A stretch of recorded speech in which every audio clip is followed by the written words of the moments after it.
नमस्कार साथियों, योग ज्योतिष नवनीतम यूट्यूब चैनल में आपका फिर हार्दिक अभिनंदन। और आज जो विषय लेकर आए हैं वह बहुत ही महत्वपूर्ण है।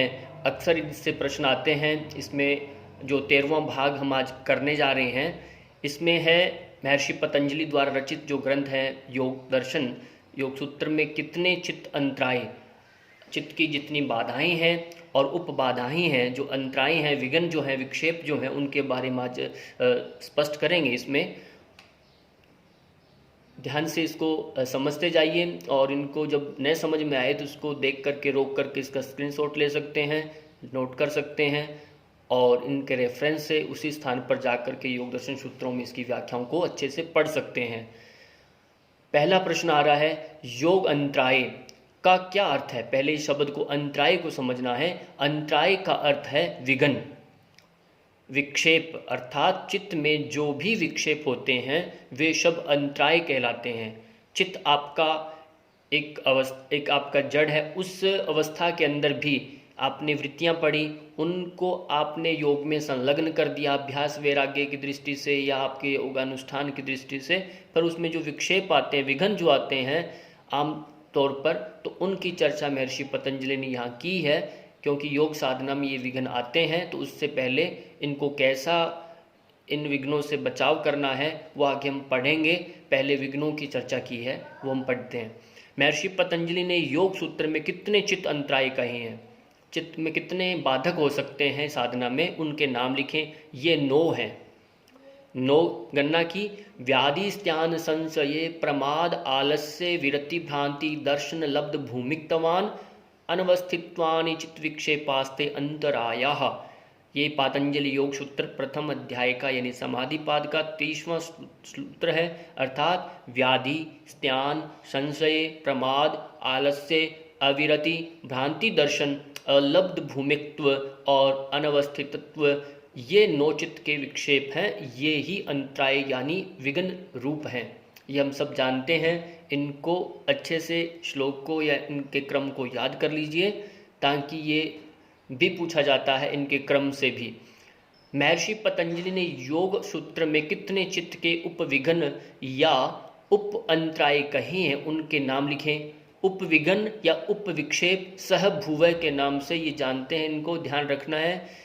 और ये 5 जो हैं उपविघ्न, महर्षि पतंजलि ने योग सूत्र में 5 उपविघ्न कहे हैं। कितने हैं? 5। पांचों के जिनका सूत्र है, दुख दौर मनस्यंग में जत्व श्वास प्रश्वासा विक्षेप सह भूव।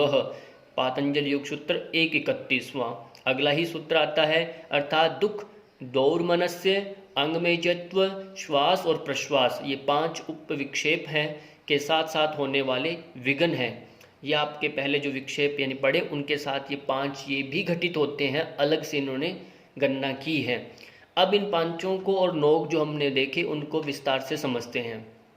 पहला है, प्रश्न आ रहा है, व्याधि शब्द का क्या अर्थ है, स्पष्ट करें। व्याधि को थोड़ा समझ लीजिए। व्याधि जो पहला नव अंतराय में व्याधि स्त्यान पढ़ा था ना, उन्हीं में पहला व्याधि है। व्याधि को समझना है। व्याधि में धातु, रस यानी सप्त धातु हैं, आपके रस हैं, और इंद्रियों की विषमता से उत्पन्न हुए ज्वरादिक रोग व्याधि कहलाती है। व्याधि उन्हीं कहेंगे जो आपका धातु का अनबैलेंस हो गया है, रसों का और इंद्रियों में विषमता जो आई है, उनसे जो रोग उत्पन्न होता है व्याधि है। उपद्रवांश तथा रोगान हित जीर्णम, यह जीर्ण मिताशनात् शांति पर्व, ये आपने पढ़ा है महाभारत का, तो इनमें ये सूत्र श्लोक के माध्यम से आपने इसको समझा। अगला है, प्रश्न आ रहा है, स्त्यान शब्द का क्या अर्थ है, स्पष्ट करें। किसी काम में रुचि न होना। स्त्यान का अर्थ है किसी काम में रुचि न होना, चित्त की अकर्मण्यता, चित्त की अकर्मण्यता, करने की इच्छा ही नहीं हो रही चित्त की, अर्थात इच्छा होने पर भी किसी कार्य को करने की, योग साधना के अनुष्ठान की, यानी योग साधना के अनुष्ठान की सामर्थ्य न होना, इच्छा शक्ति की शिथिलता होने पर कार्य करने की असामर्थ्यता, इसको समझना है। यानी चित्त की अकर्मण्यता, करना चाहता है पर चित्त की अकर्मण्यता से वह योग साधना अनुष्ठान में सामर्थ्य न होना, यहाँ पर स्त्यान अवस्था है। तो यानी ये इंद्रियों का, आपका शरीर का एक दुर्बलता है, ये भी एक, जिससे ये कर नहीं पा रहा। अगला है संशय शब्द। शब्द का क्या अर्थ है, वर्णन करें। संदेह, संदेह करना, भ्रांति दर्शन है। उभय दिक् स्पर्शी है, विज्ञान, जैसे मैं योग साधना कर सकूंगा कि नहीं कर सकूंगा, करने पर भी योग सिद्ध होगा या नहीं, इन दो कोटियों का विषय करने वाला ज्ञान संशय है। ये एक संशय, और गीता में तो संशय जो बुद्धि का व्यक्ति होता है सबसे उसे उसको प्राय उसको त्याज्य बताया गया। संशय कभी सुखी नहीं हो सकता। संशय रहित होकर के जो कर्म करता है एक दृढ़ भाव से, वही आगे बढ़ पाता है। तो संशयात्मक जो बुद्धि है, तो यहाँ पर ये भी एक रुकावट है। इसलिए आपने पूरी दृक्काल निरंतर ये सत्कारा सेवितो दृढ़ भूमि जो हमने कहा पढ़ा है पातंजलि योग दर्शन में, और पूरी निरंतरता के साथ और सत्कार पूर्वक श्रद्धा भाव से और योग में तत्पर हो जाएं तो स्वतः ही समय लगेगा पर दृढ़ भावना आपकी बन जाती है। संशय को छोड़ना है। अगला प्रश्न आ रहा है प्रमाद। शब्द का क्या अर्थ है।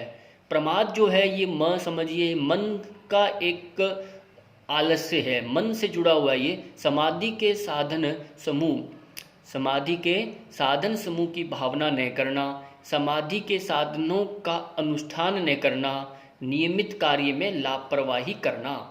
जो एक आपने संकल्प कर रखा है कि हम नियमित योग करेंगे, पर यह आपका मन का एक आलस्य है। इस आलस्य को मत समझना, ये एक मन की दुर्बलता है जिससे आप नियमित कर नहीं पा रहे। शरीर में सक्षम है पर भी एक लापरवाही कहेंगे इसको, लापरवाही व्यक्ति है। कहते ना स्वाध्याय माँ प्रमद, स्वाध्याय में लापरवाही नहीं करना, नियमित करना है।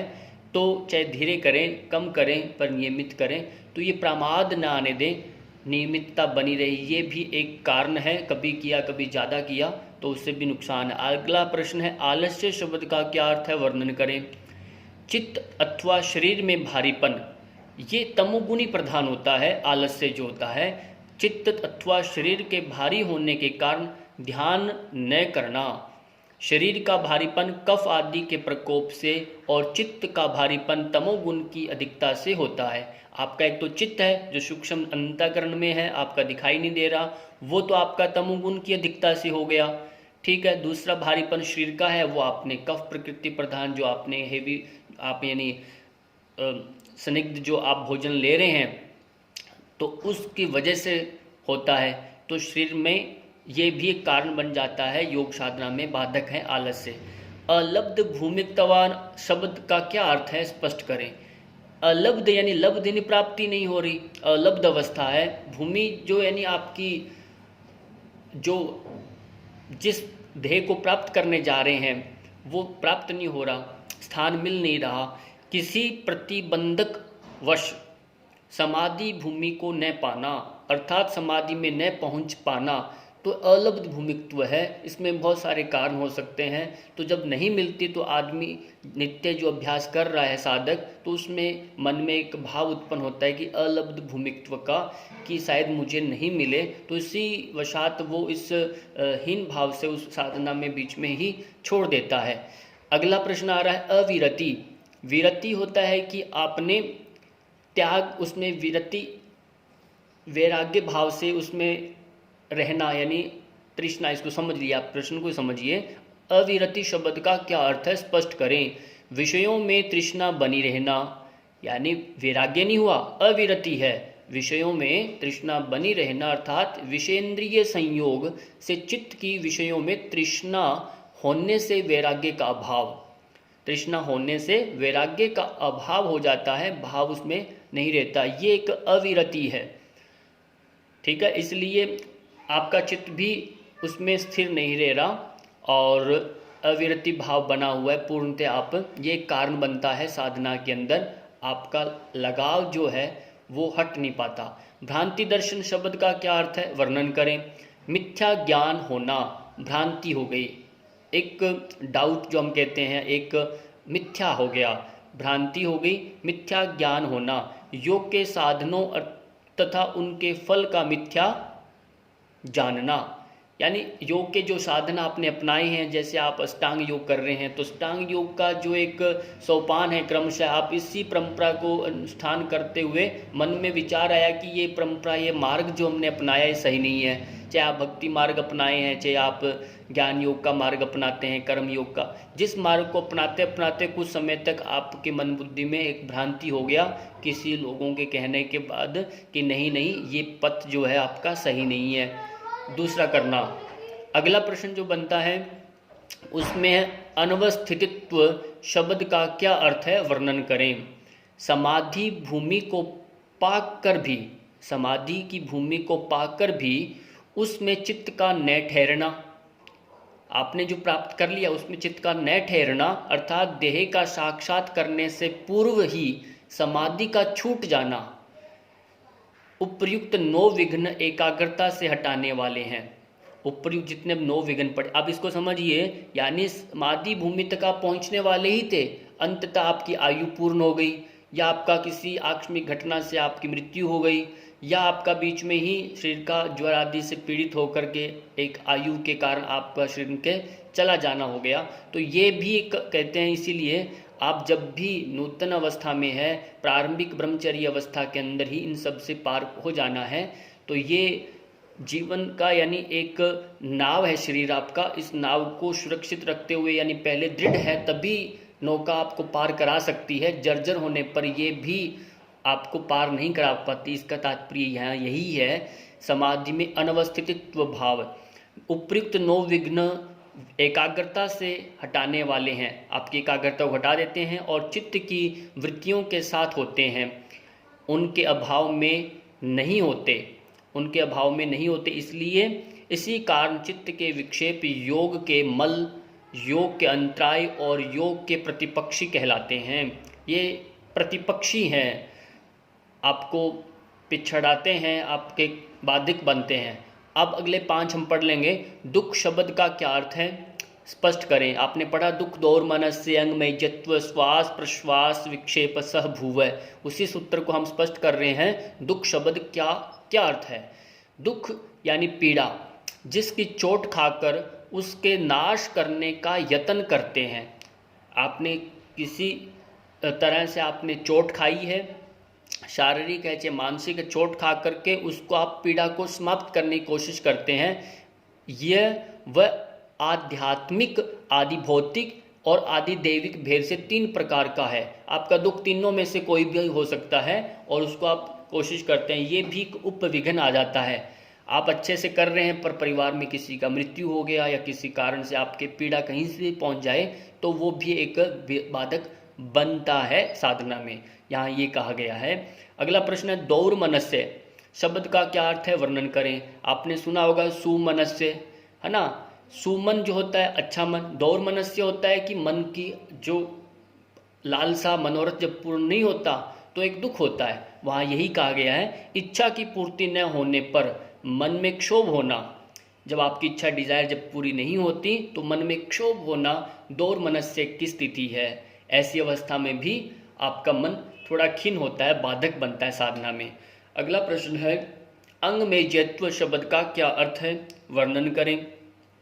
शरीर के अंगों का कांपना, अंग अंग जो है आपके शरीर के अवयव जो अंग है, प्रत्यंग है, उनका कांपना, ये भी योग का सह विघ्न है, इसको विघ्न माना गया है। आप साधना करते करते आपके शरीर में दुर्बलता है, आप साधना में भी अंग आपके एक अच्छी मुद्रा में नहीं स्थिर हो पाते, है ना। तो वो एक आयु का दोष हो सकता है और आपकी साधना में अतिश्रम हो सकता है, वो एक कुछ भी कारण हो, इसको अंग में जत्व कहा गया, ये भी एक हमारी साधना में बाधक है। श्वास शब्द का क्या अर्थ है। श्वास यानी बिना इच्छा के बाहर के वायु का नासिका द्वारा अंदर प्रवेश होना। जब आदमी स्वस्थ नहीं होता तो उसका श्वास उसके नियंत्रण से बाहर हो जाता है, वह थोड़ा सा सूर्य नमस्कार करता है या कुछ भी अभ्यास करता है तो उसका श्वास प्रश्वास उसकी इच्छा से नहीं चलता, वो अपने आप ही आवागमन करने लगता है। यहाँ यही एक दोष बताया है। आप बड़े जो स्थूल शरीर वाले होते हैं या उच्च रक्तचाप के पेशेंट होते हैं, उनसे आप देखिए तो उनका श्वास प्रश्वास कैसे कार्य करता है। प्रश्वास शब्द का अर्थ वर्णन करें, यानी आपकी बिना इच्छा के ही अंदर की वायु नासिका छिद्रों द्वारा बाहर निकलना। ये विक्षेपों के साथ होने वाले उपविक्षेप अथवा उपविघ्न है। यहाँ यानी श्वास प्रश्वास का समझना, क्योंकि हमारे जितने भी आसन हैं, जितने भी अभ्यास हैं, वो श्वास प्रश्वास पर केंद्रित हैं। और जब आप अभ्यास करते हैं, आपका शरीर मुड़ रहा है, आगे झुक रहा है, तो उस समय आपका बिना नियंत्रण से जैसे श्वास प्रश्वास स्वतः ही होने लग जाए, तो वो आसनों के प्रभाव में दुष्प्रभावशाली हो जाते हैं, यानी आपका एक कमजोरी अवस्था कहेंगे इसको, एक ये भी विघ्न है आपकी साधना में। इसी तरह से आपका नवंत्राय पंच उपविक्षेप कक्षा पूर्ण हुई। इसी के साथ बहुत बहुत धन्यवाद। आपको वीडियो अच्छी लगे तो इसको जरूर शेयर किया करें और पुनर्मिलामः।